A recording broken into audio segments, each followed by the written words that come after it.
Hello, slimes and non-slimes alike. Rosa here. And I figured I would go ahead and take a bit of time before probably going back to making For Honor videos for a little bit. And just take the time to go ahead and discuss some of my hot takes on Dead by Daylight.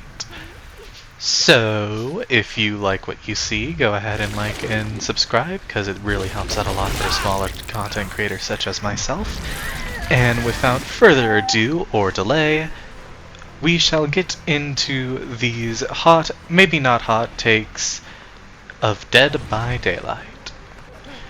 So, for my first hot take, I really think, like wholeheartedly, that the game will die if Behavior keeps adding new license chapters and killers.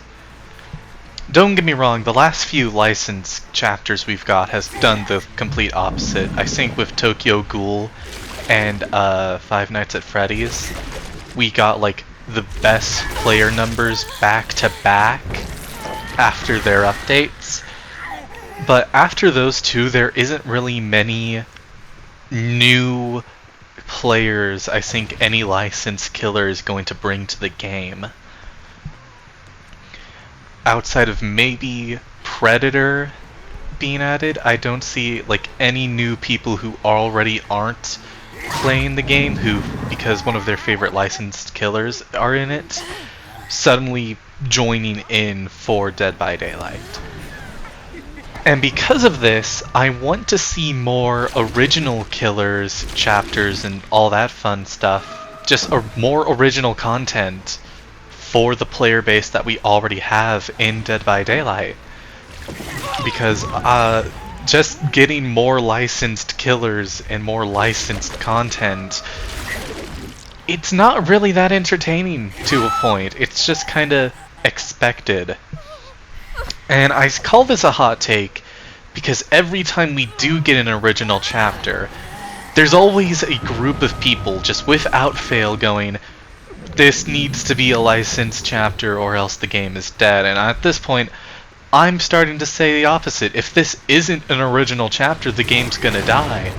Because we have basically reached the peak of how many new players we can bring in with the different licenses. And I want to see more original killers, I want to see more original survivors, simply because they actually add something new without like the restrictions of sticking to the source material. They make the source material, they don't have to like go to any sort of thing. And even from like a business standpoint, more original chapters just makes more sense, since they don't have to worry about like the license holder not allowing for things such as cosmetics, which is something that they don't have to worry about with original chapters. Since they own the license to their own killers, they can make more cosmetics, which will bring in more money for the game. Licensed killers really do bring money into the game, but only for like a little bit, just for like the new players to come in, and then it sort of plateaus again because you can't make more content for the licensed killers due to just like the license holders not allowing it or allowing new cosmetics. Some do. Ghostface is a pretty loose one that allows for Behavior to make more cosmetics of them. But I don't think we're gonna get more cosmetics for like Springtrap after his initial release. And overall, I just kind of want to see more original killers because I'm a bit excited to see what they could do without like the restrictions that a license holder could place on them.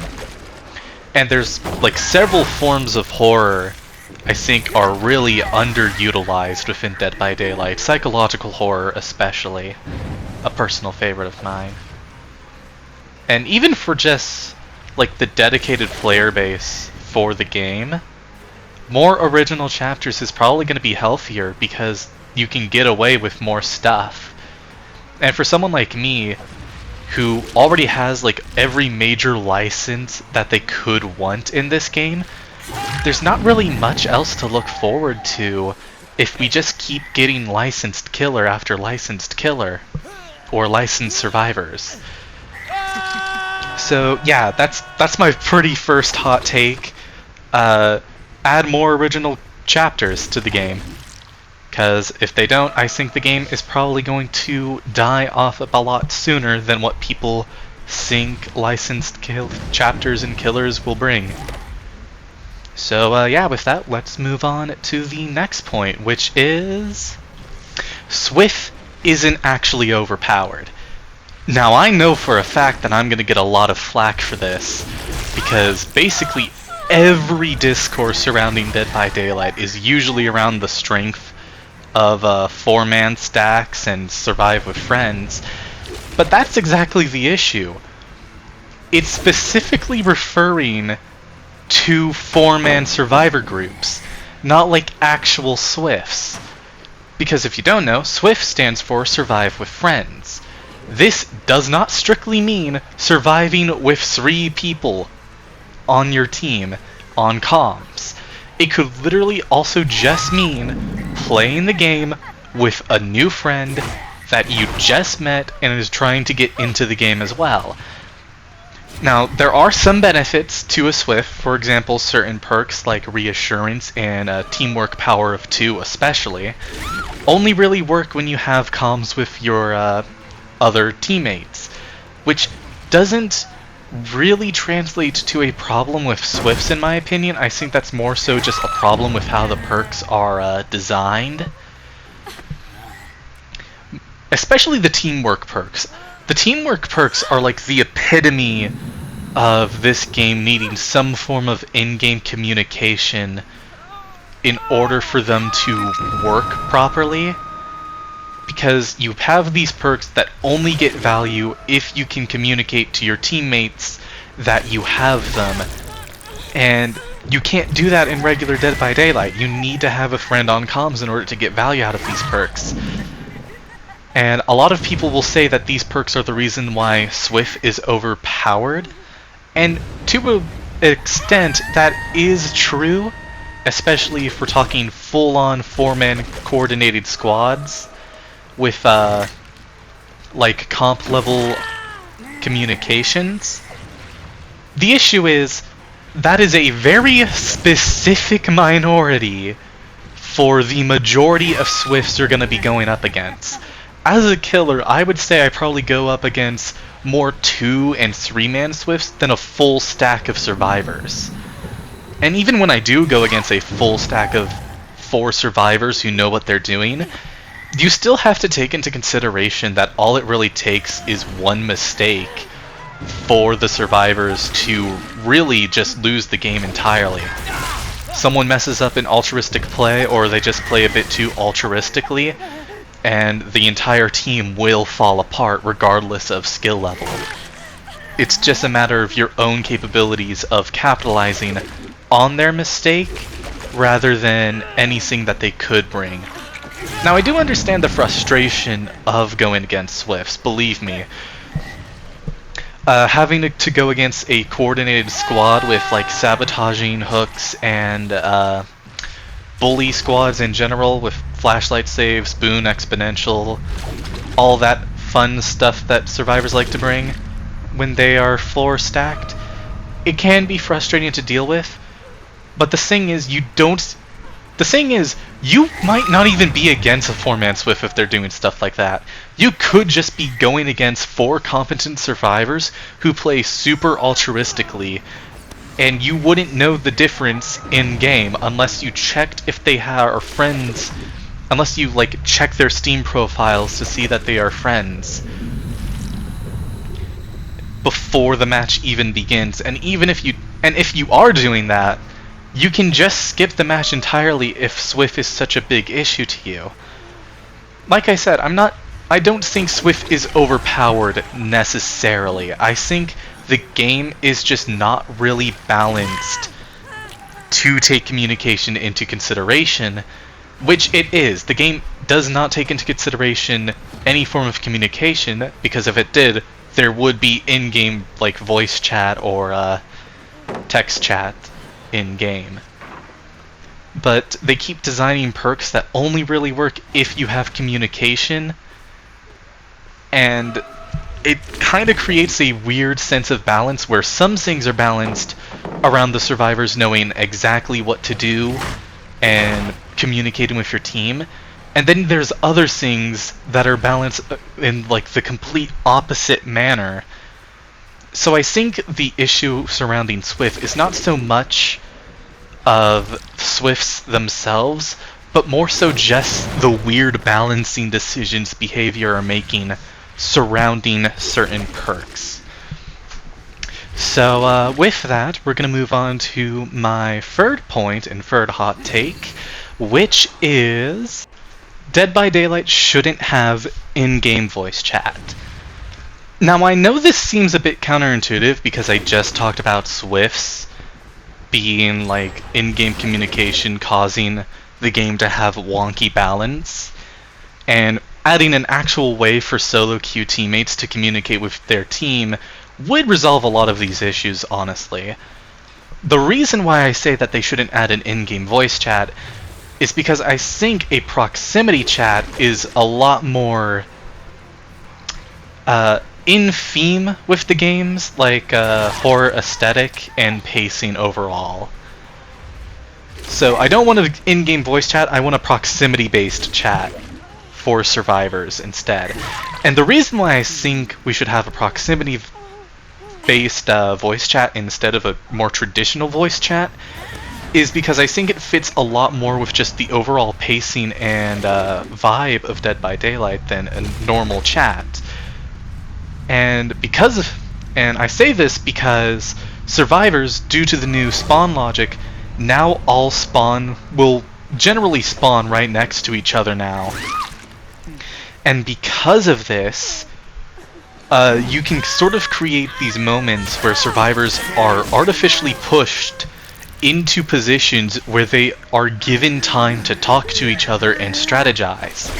Like I said earlier, they basically get a free version of this at the beginning of every match due to the new spawn logic, but you can also have these other moments. For example, when someone's trying to go for a flashlight save or running towards a hook, you also get these brief moments where two or more survivors are given the chance to talk to each other while still limiting their information, which I think would not only help with the solo queue frustrations of running perks like Reassurance, Kindred, or Deliverance, but also still play into the idea that this is a horror game when you just suddenly hear someone get jump scared from across the map because Myers suddenly grabbed them, and you just literally hear them shit their pants in the distance. I think that would be pretty cool.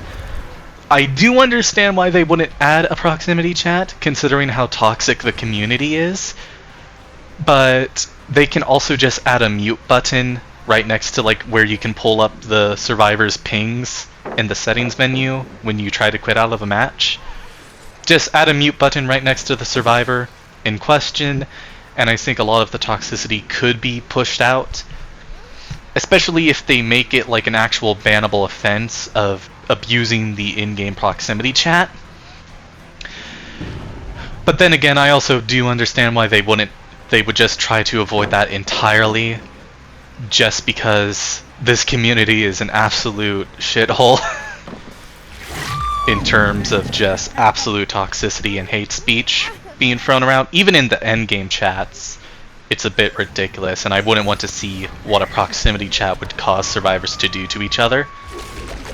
Also, when I'm talking about a proximity chat, I don't think the killer should be able to hear survivors. I think the proximity chat should only work for survivor to survivor, and the killer should be completely disregarded in this proximity chat, solely because if the killer could hear proximity chat, it would make killers like Dracula and Spirit a lot more difficult to either A, code them so that they can sometimes hear it when they're in phase or bat form, and when they're not, or B, they just hear it all the time and it makes their phase and bat form 10 times more powerful because they can hear the survivors talking to one another.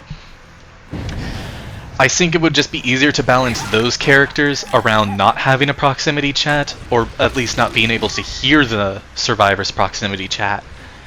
And B, let's face it, There's no world in which the killers being able to communicate to the survivors is ever going to be healthy for the game, considering the tribalism that goes on between survivors and killers.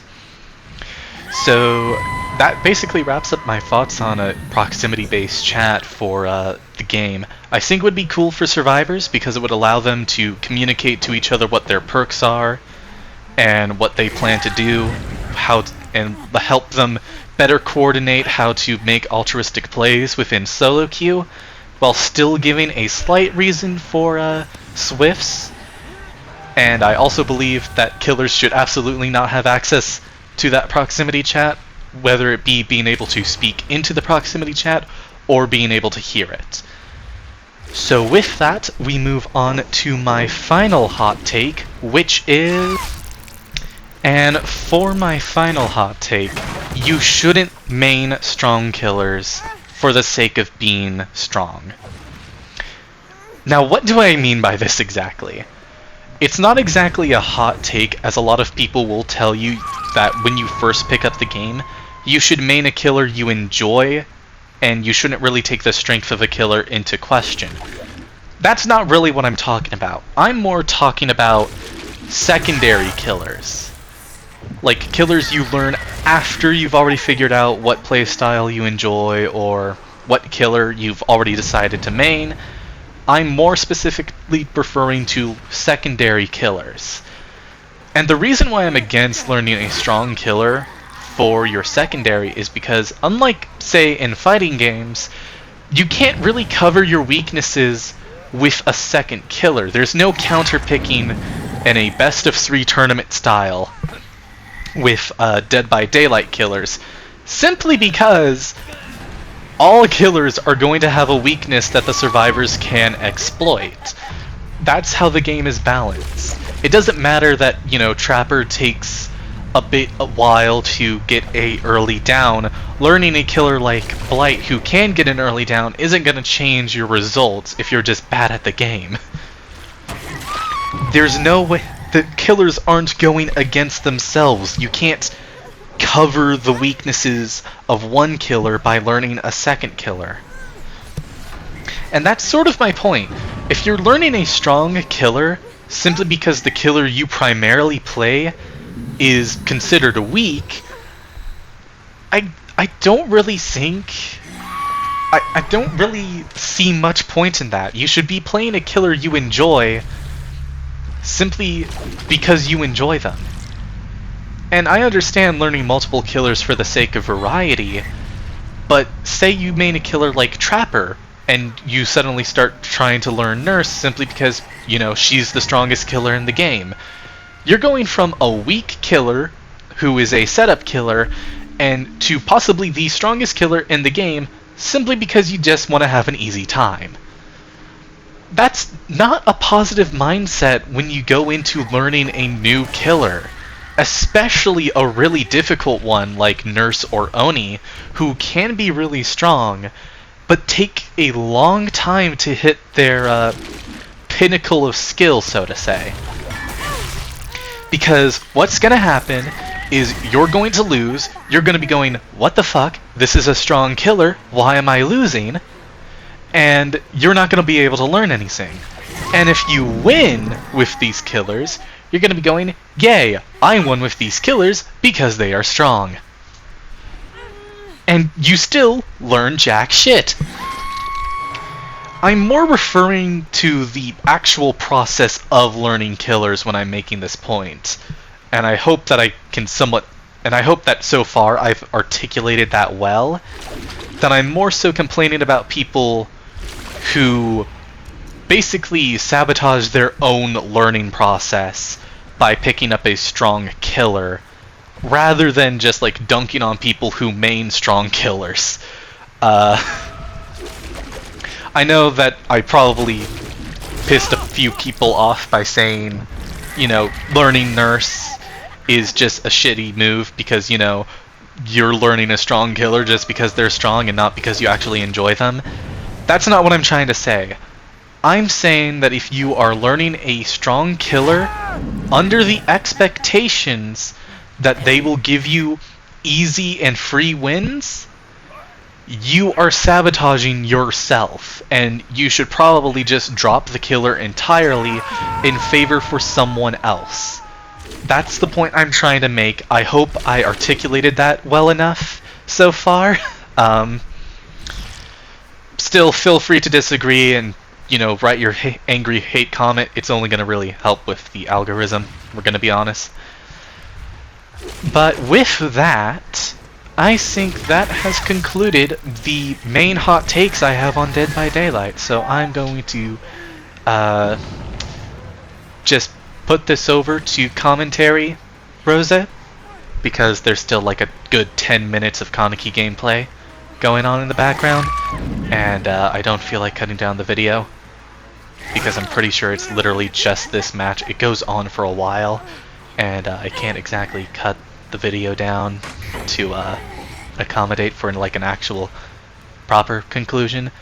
But if you want to click off the video now, feel free to. There isn't much more to add after this. I've made my points. I've given you my hot takes. Just enjoy the commentary and gameplay after this, and I shall see you next time. Cheerio. So this Kate actually does a pretty good job at doing this loop right here, and just immediately leaves and let me mind game myself. And if you've seen the video so far, I've been chasing her for a while, so I drop chase with her and I go after this Jane, who, by the way, this Jane is not good. She is really bad at the game, but the game also just decides, you know what, I'm not gonna get the Jane, like, ever. The game makes this chase with the Jane a lot more difficult. Well, I don't think it's this chase specifically, I think it's the second one I have with her that the bug happens. But this Jane, she's not good, but the game constantly bails her out. Like, constantly bails her out. Because you see right here, I down the Jane, and then I go after the Leon, because he's right next to the generator I was next to. I go ahead, I deal with him, I go ahead, I scare him off, I get a free pallet from it, and then I go back to get the Jane, who crawled down to the bottom floor. They pop a second gen, the heal you, expose you event activates, and she's picked up off from the ground, so I lose my down on the Jane, and the game just constantly bails her out of these scenarios where I've downed her, or I'm about to down her, and then just some random bullshit happens that lets her get away scot-free. It really infuriated me during the match, but looking back on it, it's just kind of funny. I'll talk about it more later when I chase her again. I get a nice glitch on the Leon here, because what happened is absolutely a bug and should not have happened at all, in my opinion. I'm pretty sure it's a bug. I'm not sure what bug it is. I'm not familiar with the Kaneki like stuff. So I go ahead, I hook him. Frigate of Chase, Friends Till the End, is a really powerful perk combo. And oh hey, it's the Jane again, so I'm going to talk about her again even more than what I previously did. She gets fucking bailed out of this chase, by the way. She's pre-dropping a lot of pallets that are just bad plays to make. For example, she dropped the pallet there. That's what that loud noise notification is. She dropped the pallet in that tile. I'm not even chasing her. I'm chasing the Dwight, and she dropped a pallet over there simply because I'm pretty sure she has windows of opportunity and she's just running to yellow. I'm not too sure if she does. I guess we'll see after the match ends. But like, she is just bad at the game, and the game just constantly bails her out. So I find her on this generator again, I think. Or is that the Kate? I think that's the Kate, actually. Nope, that's the Jane. So she goes ahead, she pre-drops the pallet again, and she has quick and quiet, so I can't really hear. So I can't really try and mind game this. She runs out of the tile, she's over here now, and she goes down for the first time. So just keep this in mind. This Jane is pretty bad at the game. She pre-drops basically everything. and she only escaped her first hook because the Heal You, Expose You event took her off the ground, and so I completely lost where she was. And it happens again. But I'm going after Kayn, you know, she's my obsession. I have Placing and Furgative Chase. So I go ahead and take the free injury simply because I know I'm not going to be able to down her within the time that she is exposed, because it's only like 20 seconds. She plays this really well. You actually see from like the corner of the screen that she was running over to this direction. I didn't realize until now. She does make a misplay here though. She tries to bait the window, but she doesn't actually take it, and that's why she goes down here. If she took that window, I wouldn't have caught up to her. She would have made the pallet to our left here, actually.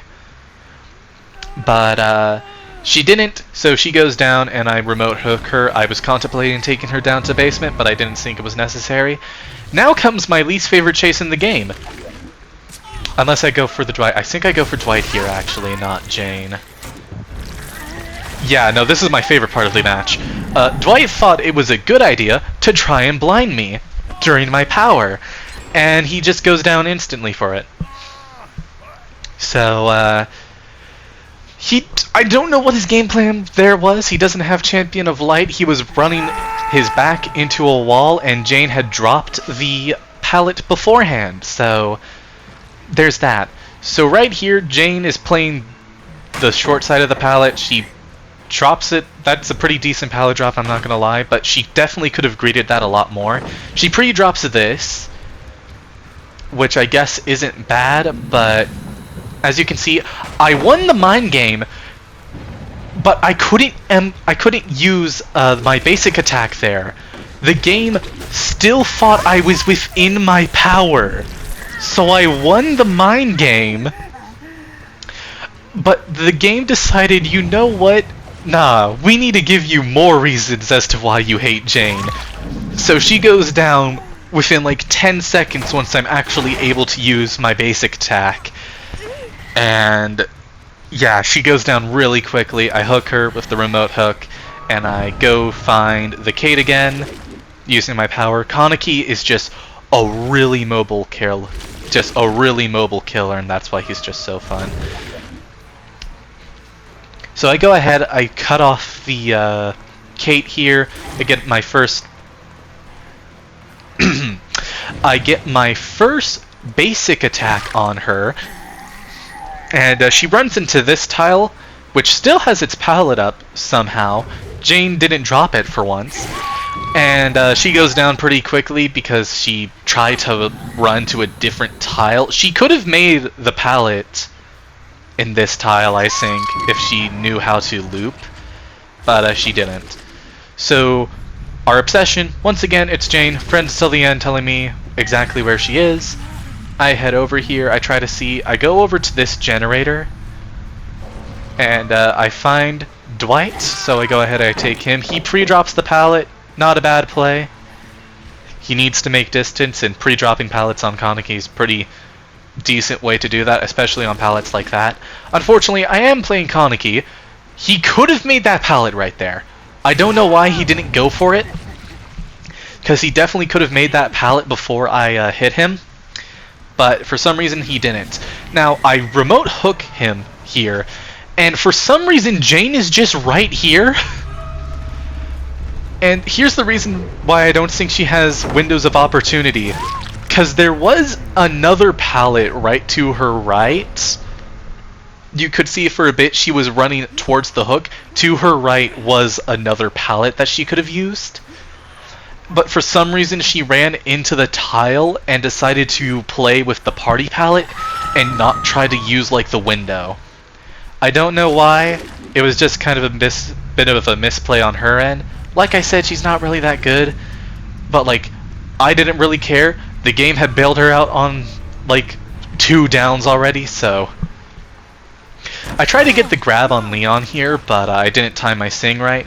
Leon, for some reason, decided to play around here. I tried to use I didn't want to actually grab onto him there, but for some reason the game just auto-grabbed onto him for some reason.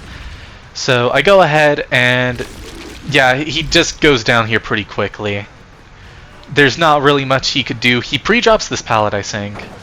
Yeah, and because it's the anniversary, I can just use the event power to prevent him from vaulting back over the pallet. And he just goes down, and that is the game. So I hope y'all enjoyed the video. I'm surprised you stuck around for my terrible commentary over this gameplay. And without any more delay, I hope you all have a wonderful day. Like, comment, subscribe. Like I said, it helps out a lot. And I shall see you all next time, probably on For Honor. Peace.